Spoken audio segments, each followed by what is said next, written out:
Underneath the hood resides an engine, and to keep that engine living and breathing requires a collection of automotive parts. In this series, That Automotive Part, I will be teaching you how to inspect, test and maintain these automotive parts. My goal is to equip you with confidence and know how to keep your ride on the road and not in the shop. I am your host, Professor Gear. When performing an alternator test, the only tool required is a digital multimeter. So to prove that you don't need expensive tools, I'm going to be using this one here. Got it Harbor Freight for free actually. So let's begin. Your very first step is you want to test your battery. You want to make sure you're at least 75% charge. So that would be between 12.4 volts and 12.6 volts. We're at 12.7, so we have a good known battery. This is very important. If you do not have a good battery, you cannot do this test. It will not work out. So it's very important you have at least a minimum of 12.4 volts, 75% charge. If you do not have that, put your battery on charger and then do this first step again.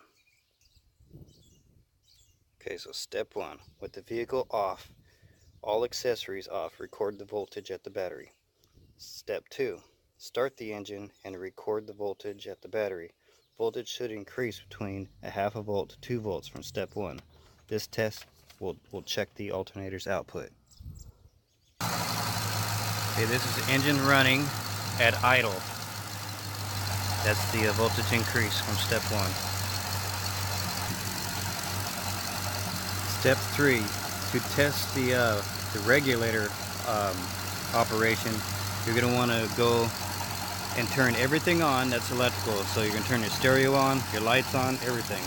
You should see an increase of 0.5 to 2 volts from step one. So this is my reading with all the lights on and stereo and everything else. Okay, so at this point we've checked the voltage alternator output and we've also tested the regulator operation. Now we're going to test voltage drop. Okay, for the voltage drop, you're going to want to set your digital multimeter to this setting here. Put one lead, doesn't matter if it's black or the red side, to the positive side of your battery, and the other side to the output of your alternator. So you're going to be touching it right here, but you got to have your engine running. So let me go turn the engine on real quick, and then we'll do our reading. Okay, we're testing the positive side voltage drop. So again, lead is here on the positive side of the battery and the other one is touching it right here. We want as close to zero as possible. So 0.01 whatever is a good reading. So I got 0.01, 0.02. That's an awesome reading. That means I have very little voltage drop between the positive side here and the battery. So that means my cables are good. Okay, now we're going to do the exact same thing, but we're going to test the negative side of the alternator charging system. So we're going to connect either the black or the red, doesn't matter, to the negative terminal of the battery. And then the other one we're going to measure to the actual housing of the alternator itself. It doesn't matter where you go, as long as it's on the housing of the alternator. So you want as close to zero as you can, so we got 0.13 volts. So that means my ground system is good as well. It could be better. I would like to see, oh there we go, that's, well, but you want as close to zero as possible. It's not a bad reading. That means I probably need to clean up my ground a little bit, but not a big deal. As long as it's reading 0 point something, then it'll be a good ground.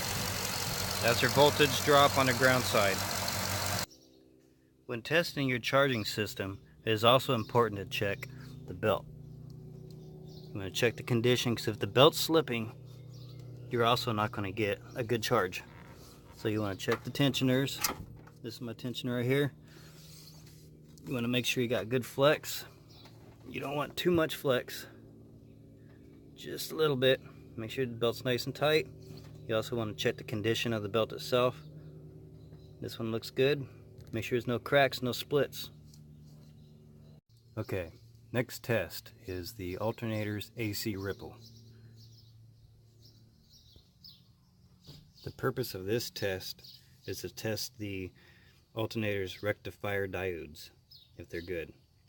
The voltmeter should read less than 400 millivolts or 0.4 volts AC.